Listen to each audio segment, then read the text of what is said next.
The government is up and running today after a frantic 11th hour round of Let's Make a Deal. National parks are open, federal workers will get paid on time, and so will the troops.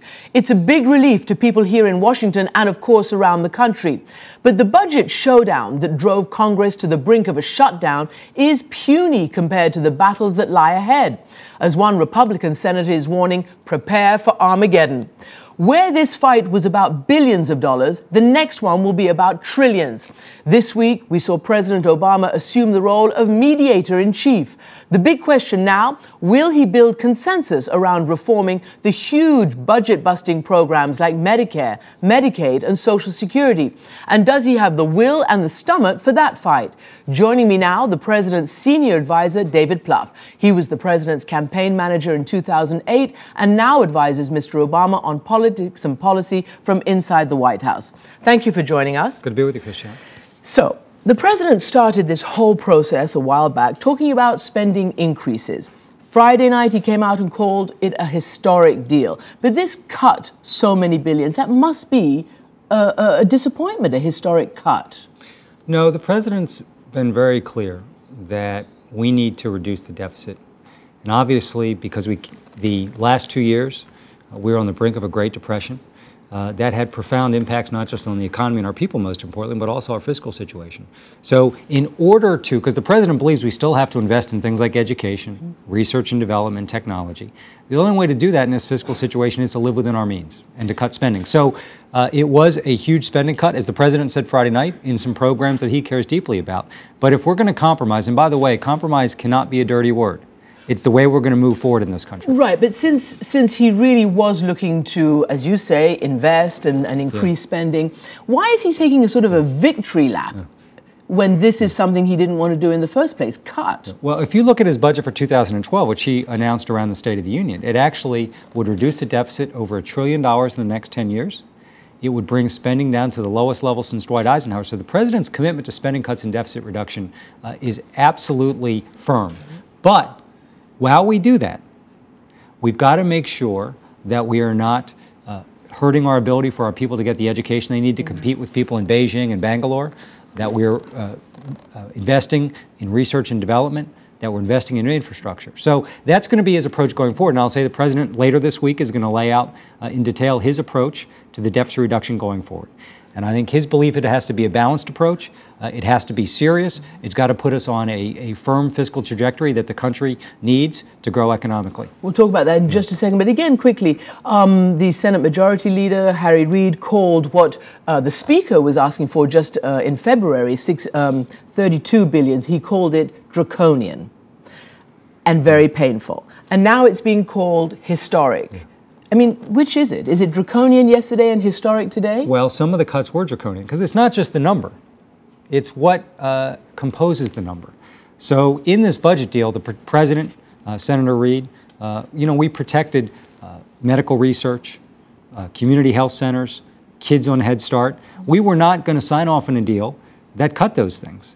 So the president was comfortable with the composition of this deal, that again, there were some tough cuts in there, things he believes in, but in these fiscal times, everyone's going to have to make tough decisions. So it was a historic deal for the American people, but here's the important thing. The president has spoken often about his plan to win the future for America economically. And what this budget does is preserve our ability to do that through education and innovation. So many economists have said that at this particular time when you've got a fragile recovery, cuts in any way could harm that. Are you worried about this setting back the recovery? I think if they're not careful cuts, yes, it could. And that's what the president said, listen, we can't take a machete. We have to take a scalpel. And we're going to have to cut. So we're going to have to look carefully. What you have to do is go line by line. This can't be some macro argument about big numbers. You've got to look at the detail and make a judgment on each one in terms of the impact on people, in terms of the impact on the economy. And that's the approach to the president, a careful approach to this so that we can cut spending, we can reduce the deficit in the short and long term, but without jeopardizing our economic growth and without jeopardizing those things like education and innovation. Big, huge battles coming ahead, and we asked in our intro to you whether the president has the stomach and the will for the huge fight ahead. Already in this budget showdown, he was perceived as coming in at the last moment, and many in his own party have talked about a lack of leadership. Listen to what Senator Manchin has said about that. Why are we doing all this when the most powerful person in these negotiations, our president, has failed to lead this debate or offer a serious proposal for spending and cuts that he would be willing to fight for? How does that make sense? How does that make sense, Mr. Plouffe? Why didn't the president get involved much earlier and really fight for what Democrats believe in?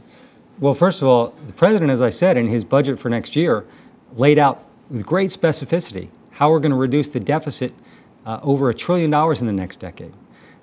Bring spending down to the lowest level since Dwight Eisenhower, at the same time protecting critical investments in things like education and research and development. So the president has led. I mean, sometimes here in Washington, when people accuse you of not having leadership, what they mean is you're not leading a political fight.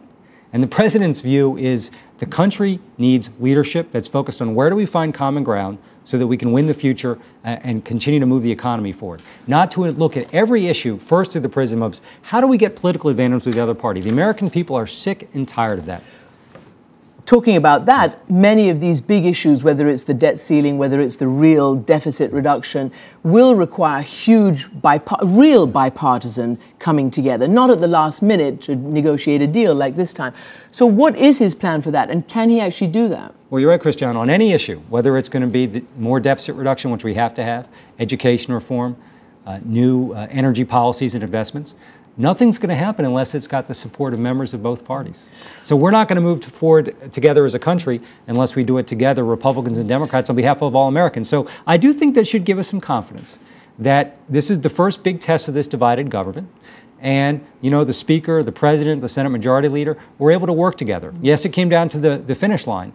But you couple that with what happened in December on nuclear weapons, on tax cuts for the American people, and don't ask, don't tell, it should give us some confidence that when our leaders really put the American people first, they have the ability to work together.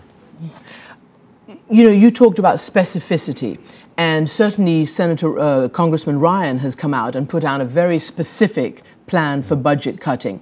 And indeed, when it comes to the whole war of ideas, some in your own party are very concerned that it is the Republicans who have and are setting the agenda right now. Look at what Congressman Anthony Weiner tweeted just now.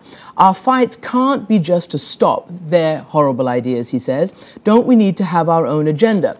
So who is setting the agenda? It looks very much like they are right now. Would that be accurate? No, that's not accurate. And again, I think a lot of times in Washington, people view this through the prism of political fights. So, you know, if you embrace spending cuts at all... This is a big substantive program that the congressman If you embrace spending cuts at all, somehow you're, you know, defaulting to Republican orthodoxy. We need spending cuts, we need deficit reduction. Listen, the President's State of the Union was a blueprint for the future.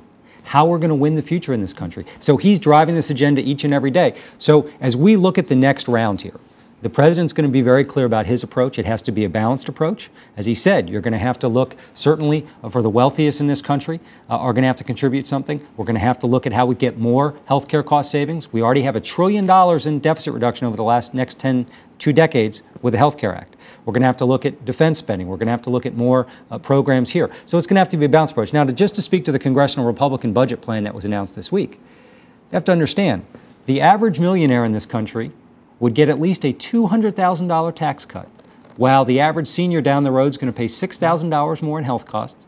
The middle class is going to pay more. You've got a 70% cut in energy investments at a time of record gas prices. So that's a choice, by the way. You wouldn't have to put all the burden on seniors and poor people in the middle class if you weren't giving the wealthiest in this country an enormous tax cut. The president announced his re-election campaign this week, and somebody else has jumped in, all but jumped in, Donald Trump. He says that he may run for president. He seems to doubt yet again about President Obama. He's talking yet again about the whole birth certificate issue and saying there's at least a good chance that Barack Hussein Obama has made mincemeat of our great and cherished Constitution. So I know that you've answered all the questions on this birth certificate, but what do you make of Donald Trump and raising this issue? Do you think it's going to be a big issue in the campaign?